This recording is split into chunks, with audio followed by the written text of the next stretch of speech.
Sin más, vamos a empezar. Detrás de cámaras está el doctor Miguel Juan Dorantes Heredia, el cual se encarga de toda la logística de audio, sonido y video. Pero bueno, sin más, vamos a empezar y vamos con el primer caso que dice así.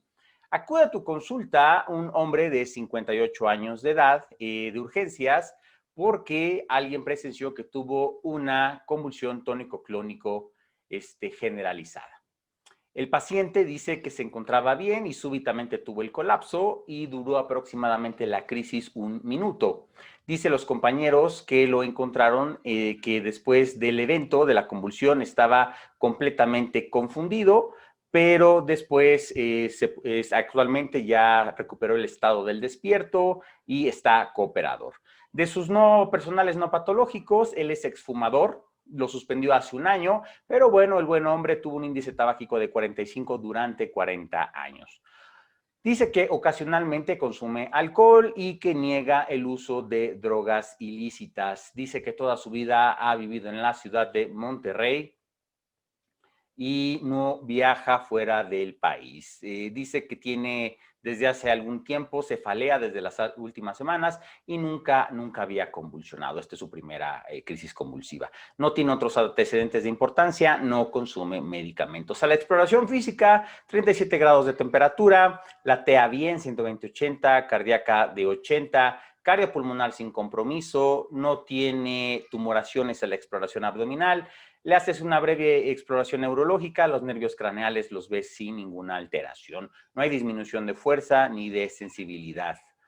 Le haces una resonancia magnética y muestra múltiples lesiones circunferenciales en la interfaz de la sustancia gris y blanca con edema alrededor. Le haces una prueba de VIH rápida y esta fue negativa. La pregunta es, ¿cuál es la causa más probable de las crisis convulsivas de este paciente? A, esto es una toxoplasmosis cerebral. B, es un glioblastoma multiforme. C, es un cáncer pulmonar metastásico. O D, es una esclerosis múltiple. Entonces, vamos a lanzar la primera votación de la tarde del día de hoy. Tienes 1 minuto para contestar. Contesta en la encuesta y, por favor, voten.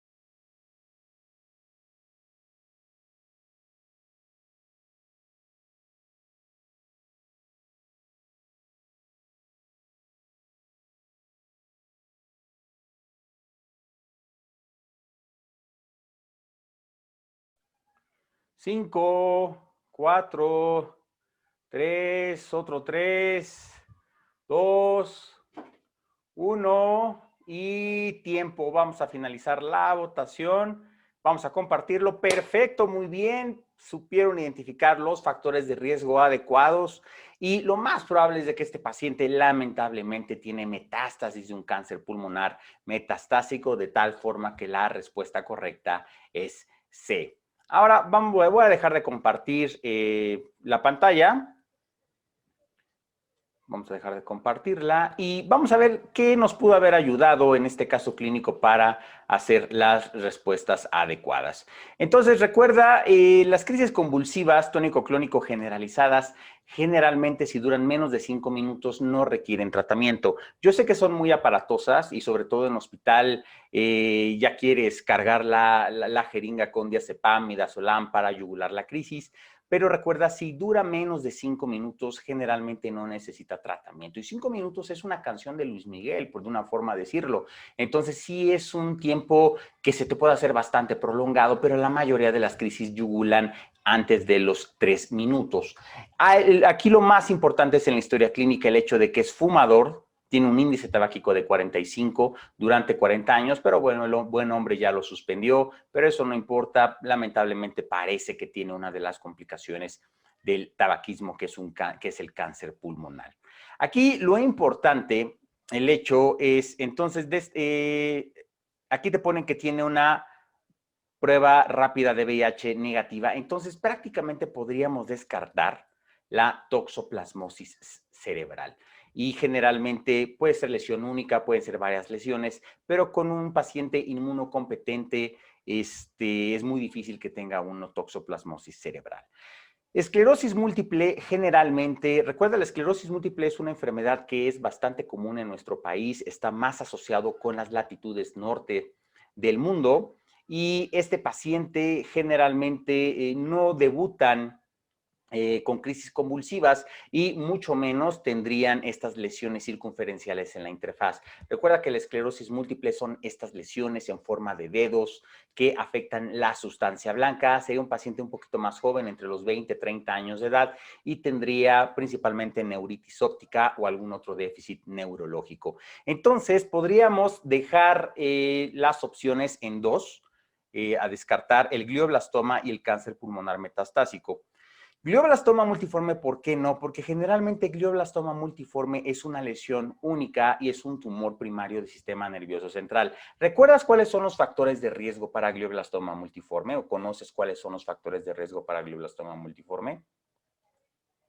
Si los conoces, escríbenos, por favor, porque no hemos identificado algún factor de riesgo. Durante mucho tiempo se intentó decir que las antenas de radiofrecuencia, las antenas de televisión provocaban los glioblastomas multiforme, pero realmente esa asociación es mínima. Y también durante la década pasada, no sé si te acuerdes, este dispositivo, que es un teléfono, se utilizaba para hablar.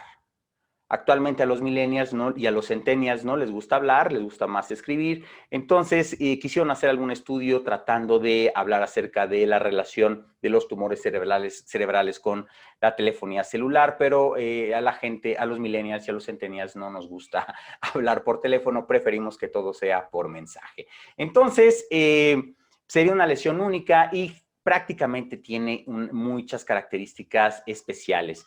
Entonces, con el antecedente de que es exfumador, empedernido, que ya lo suspendió, qué bueno, señor, lo más probable es que este paciente tenga un cáncer pulmonar metastásico. Ahora, en esta diapositiva puedes ver del lado izquierdo cómo es una metástasis única, que por ejemplo puede ser en ciertos grupos de pacientes, y pacientes del lado derecho como nuestro paciente que tiene lesiones múltiples. Voy a poner aquí mi señalador, puedes ver una aquí, una acá, otra acá, y esta lesión grandota que es lesión única y es una lesión múltiple. Entonces, lo más probable es que la resonancia magnética pertenezca de este paciente, es la que está a la derecha. Y ahora, haciendo una breve revisión acerca del tema, recuerda que en orden de frecuencia acerca de las manifestaciones de las metástasis cerebrales, el que más comúnmente da y da múltiples metástasis es pulmón, de ahí sigue mama, de ahí los tumores primarios desconocidos, que es un tema que ni siquiera le corresponde a medicina interna, le corresponde un poquito más a oncología médica, melanoma y colon. Lo importante, sobre todo en este caso clínico, es el hecho de aprender qué tumores malignos son los que dan metástasis únicas y cuáles son las que dan metástasis múltiples. Los que dan metástasis cerebrales solitarias generalmente son mama, colon y cáncer de células renales, carcinoma de células claras de células renales. Múltiples metástasis, como nuestro paciente, cáncer de pulmón, melanoma. De hecho, no solamente hablando del sistema nervioso central, si en algún momento tú te ponen una placa y te ponen estas balas de cañón, una placa de tórax, balas de cañón, muchas metástasis, piensa o en un tumor germinal o piensa en melanoma. Esto no hablando acerca de metástasis cerebrales, sino de metástasis a nivel pulmonar. Ahora, hay ciertos tumores que raramente desarrollan metástasis cerebrales. Existe dentro de oncología, aunque no lo creas, yo a lo que me dedico, de lo que vivo es a la oncología médica, y rara vez vas a ver pacientes con cáncer de próstata con metástasis al sistema nervioso central. No quiero decir que sea la excepción, Pero si ves un paciente con cáncer de próstata y tiene metástasis y tiene probables datos de una metástasis cerebral, toma biopsia acerca de esa lesión. ¿Por qué? Porque es muy raro que próstata, por razones que desconocemos, dentro de oncología existe algo que se conoce como semilla y suelo, es decir, de que hay ciertos tumores que sí pueden mandar células metastásicas y en un suelo fértil, en ciertos órganos, pueden metastatizar, pero por ejemplo, próstata es la excepción. Es muy raro ver un paciente con cáncer de próstata que desarrolle metástasis cerebrales. Si encuentras, yo lo más que cercano que he encontrado es un paciente que hizo metástasis al cráneo por cáncer de próstata y esa metástasis estaba entrando en sistema nervioso central, pero no dentro del parénquima cerebral. Es lo más cercano que yo he encontrado dentro de mi práctica clínica. Cáncer de esófago también raro, cáncer orofaríngeo, carcinoma hepatocelular y cáncer cutáneo no melanoma. Son estos tumores que rara vez van a desarrollar cáncer cáncer y metástasis cerebrales. Entonces, recuerda, los más comunes que hacen met cerebrales es pulmón, mama, primario desconocido, melanoma, colon. Los que hacen metástasis cerebrales solitarias, mama, colon, cáncer renal de células claras y múltiples metástasis cerebrales es característico cáncer de pulmón y melanoma, eso que no se te vaya a olvidar. Y rara vez vas a observar cáncer de próstata que desarrolle metástasis cerebrales. Pero muy bien, felicidades, supieron identificar los factores de riesgo, que es lo más importante en los casos clínicos. Y con esto vamos a continuar al siguiente caso clínico. Este es un hombre de 50 años que acude a la consulta por presentar temblores ocasionales de la mano de derecha desde los últimos 3 meses. Han notado frecuentemente que esta agitación sucede sobre todo cuando está en el sillón viendo la televisión. Dice que cuando trata de alcanzar el control de la televisión, el temblor se detiene, pero incrementa el temblor cuando tiene que realizar ciertas tareas que requieren que él ponga más atención mental en las tareas. Personales no patológicos te dice que él se bebe de 3 a 4 tazas de café diario y ocasionalmente bebe una copa de vino con la comida. Y dice que el tomar el alcohol no altera el temblor, es decir, no lo empeora ni lo atenúa. No tiene antecedentes personales de importancia, no consume medicamentos. La mano izquierda no presenta estos síntomas. El paciente no tiene debilidad, no tiene entumecimiento, parestesias o disfunción de la marcha. ¿Cuál es la causa más probable responsable de este temblor que está molestando tanto a este paciente? A, una disfunción en los ganglios basales. B, una disfunción cerebelosa. C, una lesión del tracto córtico-espinal. O D, es un temblor esencial. Es el caso clínico número 2. Voy a lanzar la votación. Tienes 1 minuto para contestar y por favor, voten.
Tres, dos, uno, otro uno.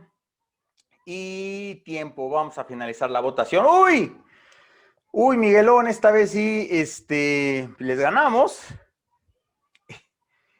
El 45% de ustedes votó por temblor esencial, pero este paciente, aquí este tipo de pregunta es, no te está preguntando cuál es el diagnóstico, sino que es una pregunta en 2 pasos.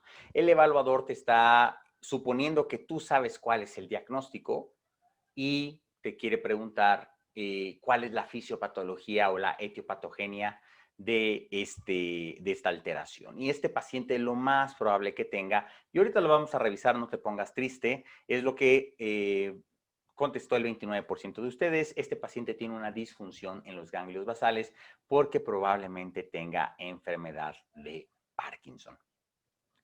Entonces, ¿por qué enfermedad de Parkinson? ¿Por qué no? Voy a dejar de compartir la encuesta. Principalmente recuerda que esta enfermedad se caracteriza, la enfermedad de Parkinson principalmente es una enfermedad de la marcha. Entonces este paciente se está quejando de temblor. Menciona que cuando él está observando la televisión o cuando está realizando tareas que requieren su atención, su concentración, aumenta este tipo de temblor. Y el temblor en Parkinson no tiene que ser bilateral. De hecho, inicia en una sola extremidad. Y la mayoría de ustedes habían puesto temblor esencial, pero el temblor esencial, algo muy característico, yo lo he visto con muchos neurólogos, es que el alcohol lo mejora. Entonces, muchísima precaución en esto. Es un paciente con Parkinson, simplemente que te están dando muy pocos datos clínicos con la finalidad de confundirte y que contestes la respuesta incorrecta. Disfunción cerebelosa, es decir, tendría este paciente una marcha táxica, una base amplia, tendría disartria este paciente. Recuerda que el cerebelo nos ayuda muchísimo, sobre todo para tener una marcha adecuada. Y la lesión del tracto córtico-espinal, tendríamos alteraciones en cuanto a la fuerza y la sensibilidad. Entonces, este paciente lo más probable es de que tenga una enfermedad de Parkinson y eso es provocado por una disfunción, esto es una disfunción de los ganglios basales. Recuerda, la sustancia negra es la que se afecta y por esto el paciente tiene enfermedad de Parkinson. Entonces, muy abusado, es muy sencillo pensar que sea un temblor esencial, pero ahorita vamos a hablar acerca del temblor esencial y por qué no es esa la respuesta correcta. Entonces, te voy a poner este video, lo puedes observar después posteriormente en YouTube. Este paciente acerca de cómo es el temblor en los pacientes con enfermedad de Parkinson. Entonces, mira cómo en reposo el paciente tiene esta alteración en el movimiento y ahorita le van a pedir que tome eso y fíjate cómo disminuye, cómo desaparece el temblor. Cuando hay intención de realizar algo, desaparece el temblor en Parkinson. En cambio, los pacientes que tienen temblor esencial, cuando se les pide hacer una tarea, estos pacientes empiezan con el temblor. Si en alguna ocasión has visto a los pacientes en la consulta con temblor esencial, que hay ciertas cosas que están involucradas en cuanto a genética principalmente, estos pacientes y cuando tratan de realizar alguna tarea, por eso se llama temblor esencial y antes se llamaba temblor de intención, porque cuando trataban de tomar algo, empezaban a temblar. Y los pacientes con enfermedad de Parkinson, y te lo dijo el caso clínico, cuando yo trato de agarrar el control de la televisión, doctor, desaparece el temblor que tengo el paciente. Y voy a volver a poner, porque principalmente lo más importante de este video, mira cómo este paciente está. Le piden que tome que tome con su mano con lo que hace la tinta y desaparece el temblor. Eso es muy característico de la enfermedad de Parkinson.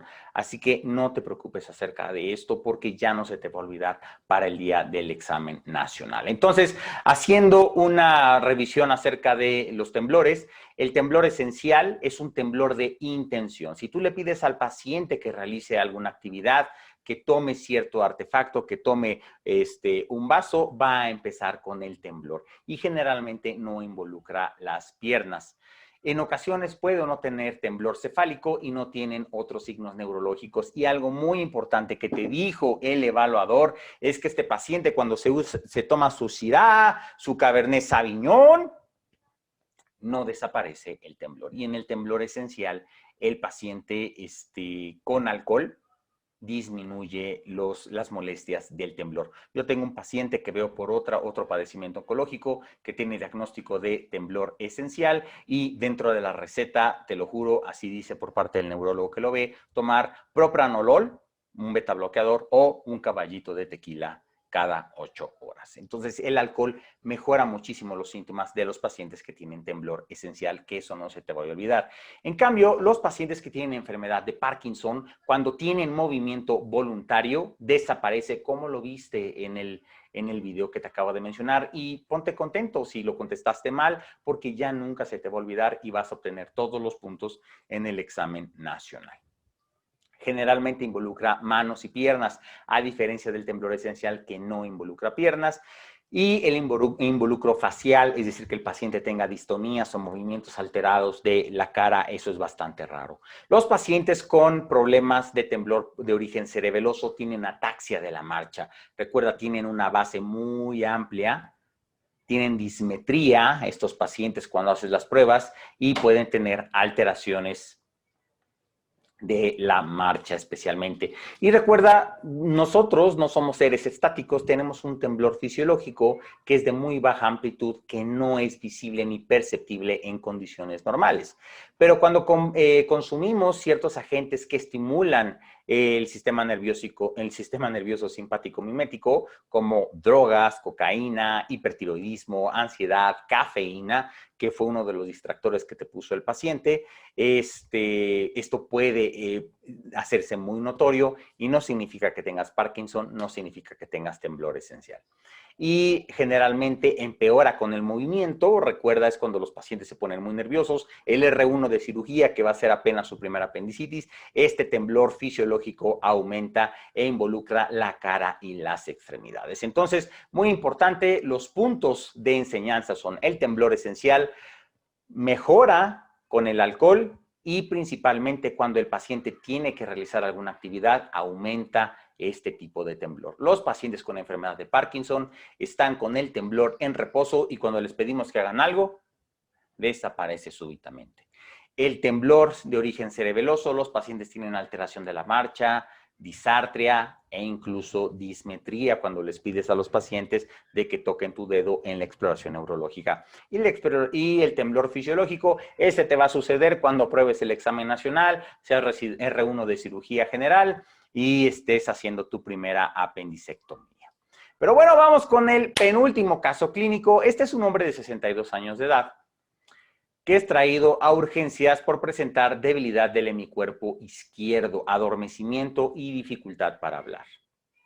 Se encontraba paseando a su perro hace una hora cuando presentó caída por una debilidad súbita en el hemicuerpo izquierdo. No perdió el estado de alerta. Antecedentes de importancia, tiene hipertensión y diabetes de varios años de evolución, pero por sus tamaños no consume ningún medicamento. A la exploración física está hipertenso, TA de 170-90, frecuencia cardíaca de 80, tiene una habla disártrica con parálisis facial izquierda. El paciente presenta fuerza muscular en el miembro torácico de 2/5 y en el miembro pélvico de 3/5. Tiene anestesia en el hemicuerpo izquierdo. Todas las alteraciones son del hemicuerpo izquierdo. La glucometría capilar, muy importante, 190 miligramos sobre decilitro. Le haces un ataque simple de cráneo, es normal. Los estudios de laboratorio recientes, que te los trae de hecho de la consulta externa, hace 2 días fue con el internista, LDL de 152, hemoglobina glucosilada de 7.5. La pregunta es, ¿cuál de las siguientes terapias ayudará a corregir el déficit neurológico en este paciente? A, le damos aspirina y estatinas. B, insulina para control estricto de la glucosa. C, alteplasa intravenosa. O D, le damos heparina intravenosa. Vamos a lanzar la tercera encuesta, la tercera pregunta de la tarde de hoy. Tienes 1 minuto para contestar y por favor, voten.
3, 2, 1 y tiempo. Vamos a finalizar la votación. Perfecto, Miguel. Excelente, el 61% de ustedes tuvo la respuesta correcta. Este paciente lo que está sufriendo es un EBC isquémico. Sí me llama la atención que por lo menos contestaron alguna de las opciones, pero este paciente lo que está haciendo es que tiene un infarto cerebral, tiene 1 hora de evolución y la única forma de resolver o tratar de resolver la alteración del EBC isquémico es dándole alteplasa intravenosa. Voy a dejar de compartir los resultados, pero muchas felicidades. Entonces, este paciente, vamos a ver los datos clínicos, tiene alteración del hemicuerpo izquierdo, adormecimiento y dificultad para hablar. Entonces, pareciera que este paciente tiene una oclusión de la arteria cerebral media. 1 hora fue presenciado esto, porque lo más importante sobre todo es, recuerda que estos pacientes los podemos trombolizar hasta 4.5 horas. Pero lo más importante es el paciente, el familiar que llega con este paciente. ¿Cuándo fue la última vez que lo vio normal? Hace 1 hora le pasó esto, doctor. Perfecto. No, se durmió en la noche y ya amaneció así con mi cuerpo izquierdo. No, ese paciente ya no lo podemos trombolizar. Obviamente, entre más temprano trombolicemos al paciente, mayor el beneficio, pero también la trombolisis recuerda que tiene eventos adversos y es sangrado cerebral. Y recuerda, sangrado cerebral, eso casi da un pronóstico bastante adverso. Factores de riesgo para desarrollar EBC isquémico, hipertensión y diabetes. Y además el paciente te dice que él por sus tamaños no se tomó ningún medicamento. Ahora, algo extremadamente importante y sinceramente esto es independiente si tú vas a realizar el examen nacional ahorita, si eres semestroso, si eres de premedicina. Todo paciente, y apréndete esto, y esto es muy importante, Miguel, me voy a tomar unos segundos solamente para decirlo. Todo paciente que llegue a urgencias por alguna alteración neurológica, todo paciente que llegue por alguna alteración neurológica a urgencias, dentro de las diferentes cosas que vas a solicitar, le vas a tomar una glucemia capilar. Porque la hipoglucemia puede dar muchísimas alteraciones neurológicas que pueden mimetizar otras alteraciones muchísimo más complejas. El dextrostix, que así se llama, que no es dextrose stick, es dextrostix, lo patentó Bayer, porque vi esta semana un meme acerca de eso, cuesta 2 pesos. La resonancia magnética cuesta 15,000 pesos. Entonces es la diferencia entre pagar 5 pesos y pagar un estudio de 15,000 pesos. Entonces, muchísima precaución en cuanto a eso. Entonces, y todo paciente que llegue con alteraciones neurológicas, que tú sospeches un EBC isquémico, le tienes que tomar una tomografía de cráneo simple. Obviamente hay ciertos hospitales los cuales ya tienen protocolos de EBC, en los cuales se les da prioridad para que lleguen a la resonancia magnética, porque nos va a dar muchísima más información. Pero la tomografía de cráneo simple nos sirve para poder determinar si este paciente tiene o un EBC isquémico o un EBC hemorrágico. Yo hice el servicio social de medicina interna, yo soy internista, soy pobre, no me interesa el dinero, en el Hospital General de Tula. Y cuando yo llegué, todos los pacientes que llegaban con probable EBC le daban heparina. Estoy de acuerdo que la mayoría de los EBCs van a ser isquémicos, pero si no tienes una tomografía, no puedes darle ningún tipo de manejo. Y todos los pacientes que llegaban con datos de EBC les daban heparina intravenosa. Pues es que la mayoría son isquémicos, doctor. Sí, pero ¿qué tal si es hemorrágico? Si es hemorrágico, lo vas a empujar al ataúd a ese paciente. Pero bueno, ahí estuve 4 meses peleándome, afortunadamente, y ya luego terminé mi servicio social y ya luego me regresé a mi sede. Pero tienes que tomar una tomografía simple de cráneo solamente para ver si hay sangrado o no. Seguramente si el infarto es muy reciente, este paciente no va a tener, no va a tener cambios en la tomografía de cráneo simple. Esto los vas a poder ver en la resonancia magnética, pero las guías así te lo dicen. Tienes que pedir una tomografía de cráneo simple, probable EBC isquémico. Este paciente tiene que llevarse a rescate con alteplasa intravenosa. Y recuerda que es el único que está aprobado para la fibrinolisis. Es muy diferente al infarto agudo del miocardio, en el cual tenemos TNK, tenemos estreptoquinasa. El único que está aprobado en EBC isquémico es la alteplasa, el RTPA recombinante, la alteplasa intravenosa. El factor activador del plasminógeno tisular es el único que está aprobado para que realices esto. Entonces, muy abusado con esto. Aspirina y estatinas, seguramente esto lo vamos a hacer después en este paciente como una profilaxis secundaria. Este paciente no tiene estas alteraciones por la glucosa. De hecho, de la hemoglobina glucosilada no está tan mal, para no tomar medicamentos. Y la heparina intravenosa no nos va a ayudar bastante. Esto lo utilizamos más, por ejemplo, para las trombosis a nivel del miocardio, en la cuestión de los infartos agudos. Pero la alteplasa intravenosa es lo que ayuda al paciente. Recuerda, lo podemos extender hasta 4.5 horas. Y entre más temprano se haga la trombolisis, el paciente tiene mucho mayor mejoría de los síntomas. Entonces, trombolisis para EBC, recuerda, el único que está aprobado es la alteplasa, que es un recombinante, un activador del plasminógeno tisular. Los criterios de inclusión son pacientes que tienen EBC de origen isquémico y que los inicios de los síntomas sean menor a 4.5 horas. Pero entre más temprano realices esto, mucho mayor beneficio del paciente. Ahora, me imagino que tú estás practicando la medicina alópata y entonces estos pacientes, todos los tratamientos en la medicina alópata tienen eventos adversos. Y el evento adverso de una trombolisis es, ¿qué crees? El sangrado exactamente a nivel del sistema nervioso central, que hay una transformación de isquémico a un EBC hemorrágico. Entonces, existen checklists ya en el servicio de urgencias. Si no existe en tu servicio de urgencias, imprímelo desde Google, solamente ponle checklist de trombolisis para EBC isquémico. ¿Y cuáles son las contraindicaciones absolutas? El mayor riesgo de sangrado. Es decir, que el paciente tenga un infarto de más del 33% del hemisferio, es decir, más de un tercio del hemisferio que esté infartado. Ese paciente, si lo trombolizas, probablemente va a sangrar.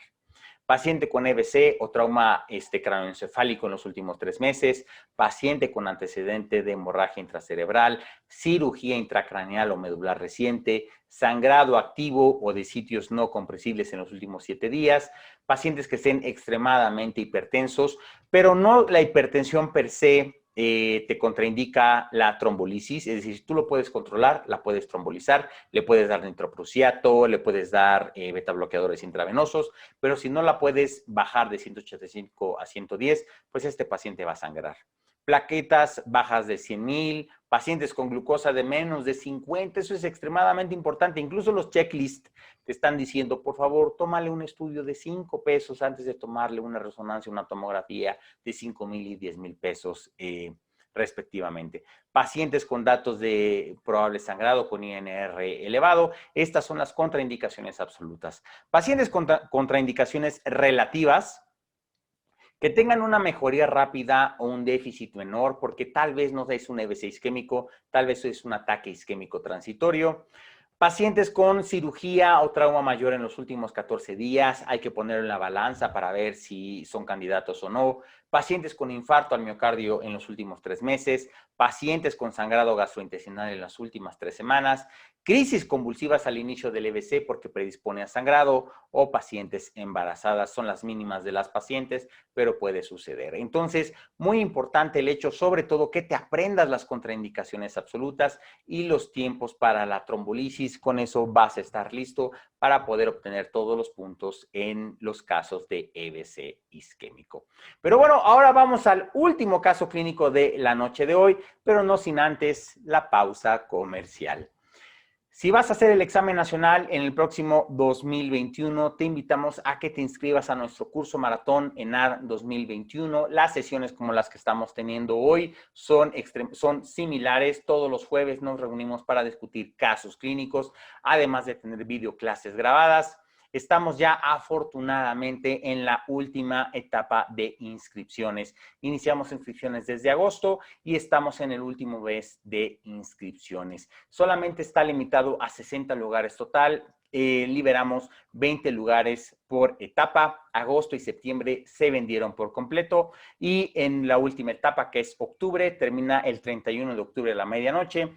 Tiene un precio en un solo pago de 17,000 pesos. Aceptamos todas las formas de pago, transferencia, SPAY, depósito bancario en BBVA.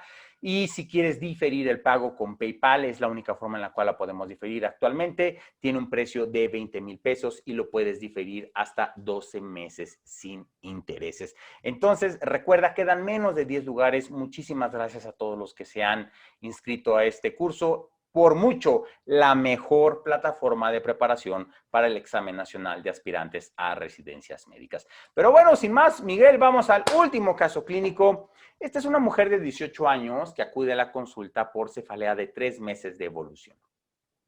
Refiere que el dolor se presenta diario prácticamente, holocraneal, tipo pulsátil y especialmente durante la noche. Dice también que ve doble cuando trata de voltear a los lados.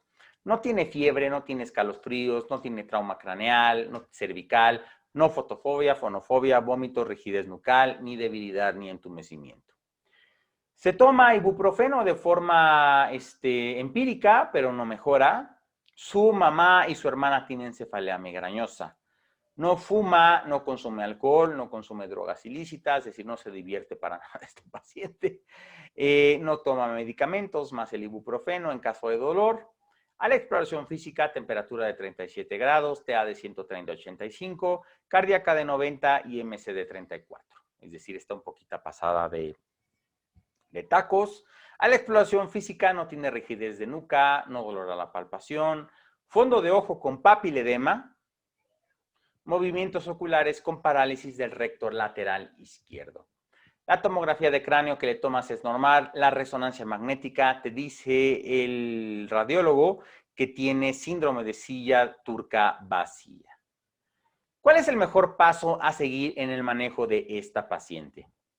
A, le hacemos un ultrasonido carotidio dúplex. B, le hacemos una angiotomografía de cráneo. C, le hacemos una punción lumbar y medimos la presión de apertura. O D, le iniciamos sumatriptán. Es la última pregunta de la tarde-noche de hoy. Tienen un minuto para contestar y por favor, voten.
Tres, dos, uno, otro uno y tiempo. Vamos a finalizar. ¡Uy, Miguelón!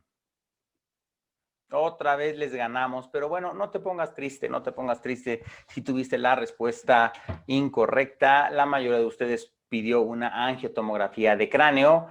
Solamente el 27% de ustedes tuvo la respuesta correcta. Esta paciente lo que requiere es una punción lumbar con presión de la medición de apertura. Voy a dejar de compartir los resultados. Todos contestaron por lo menos alguna de las opciones. Pero, ¿qué es lo que tiene esta paciente?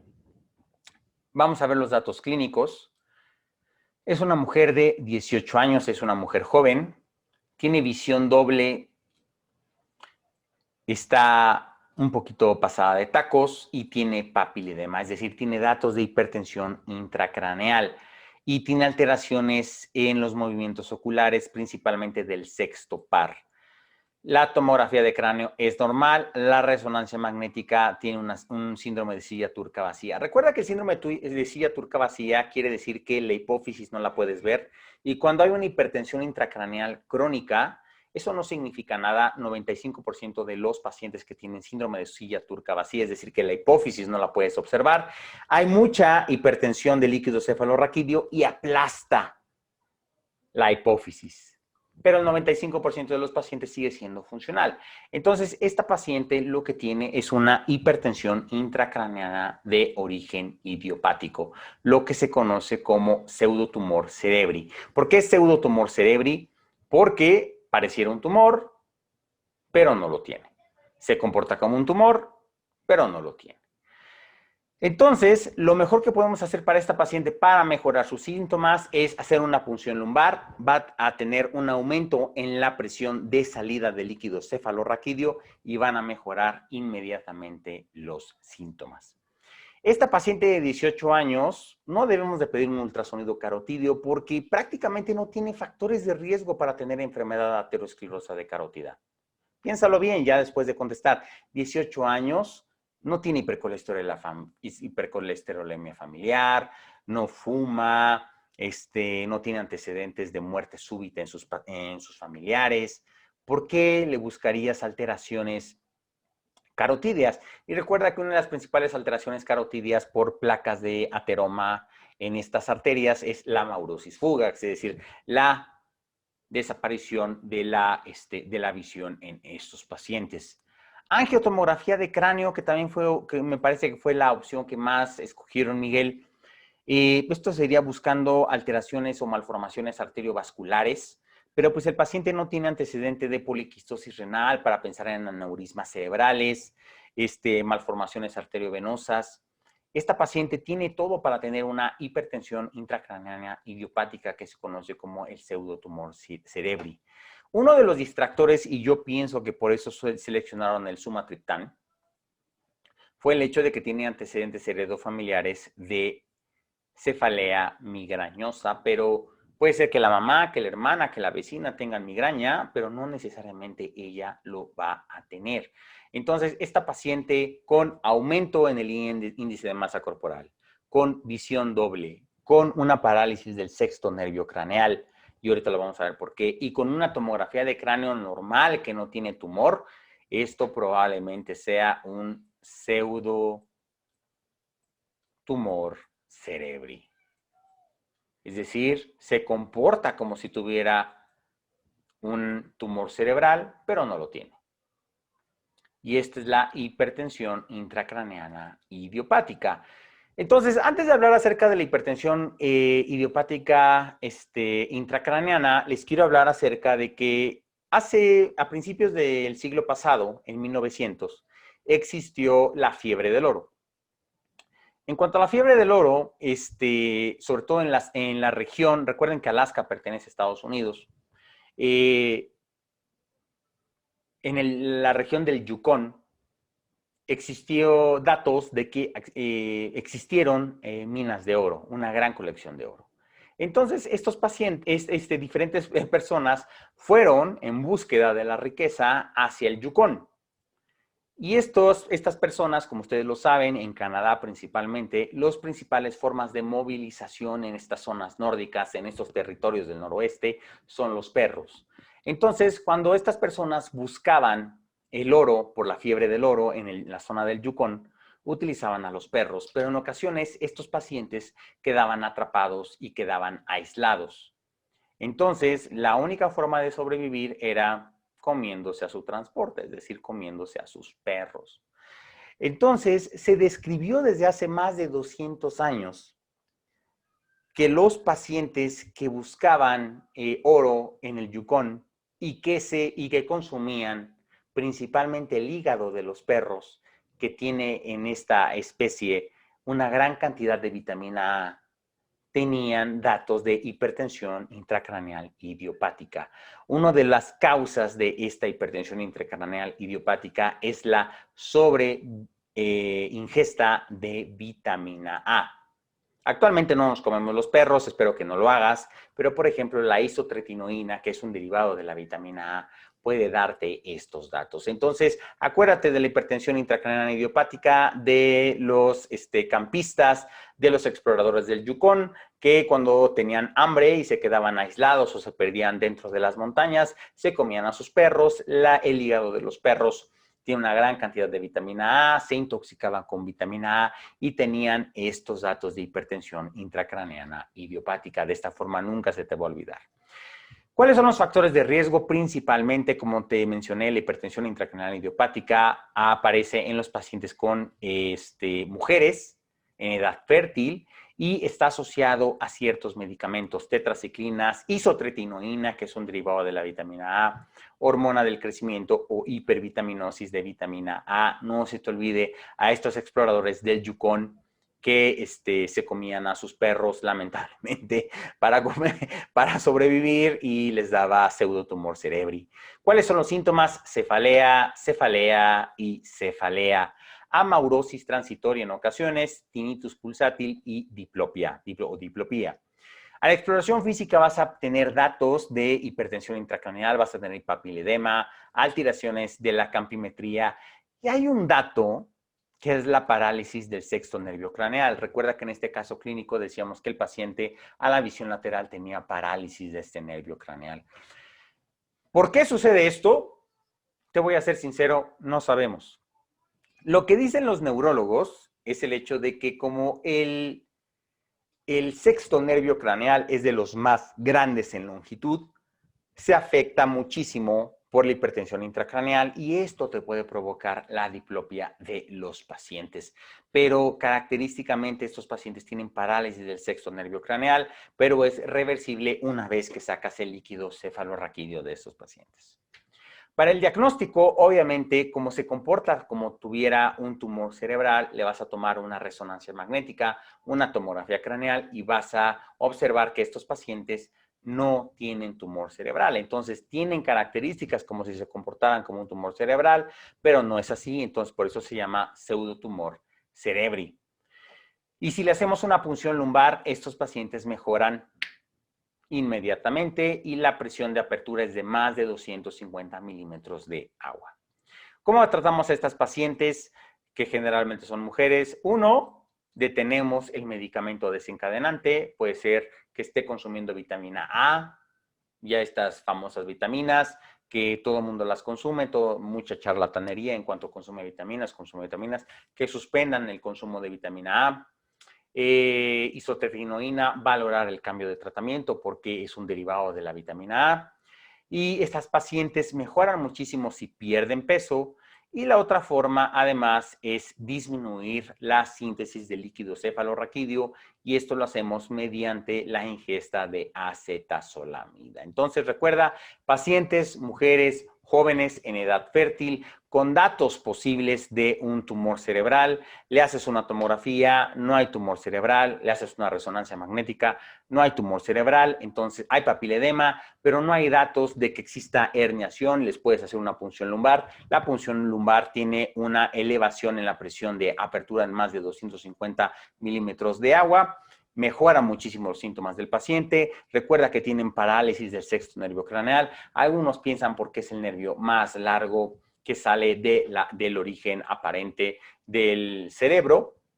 Las pacientes bajen de peso, que suspender el medicamento que lo esté propiciando y utilizar acetazolamida porque disminuye la síntesis de líquido cefalorraquídeo. Y este caso clínico te tienes que poner muy contento porque esto es todo lo que te pueden preguntar acerca de pseudotumor cerebri. Pero bueno, muchísimas gracias por haberte conectado la tarde de hoy. Mi nombre es Manuel, te agradezco muchísimo el hecho que nos hayas acompañado y que hayas dedicado estos 50 minutos a tu formación. Recuerda visitarnos en doctorvago.com. Recuerda unirte a Telegram, discutimos casos clínicos diario sin ningún costo, solamente tienes que unirte a este canal Dr. Vago MX.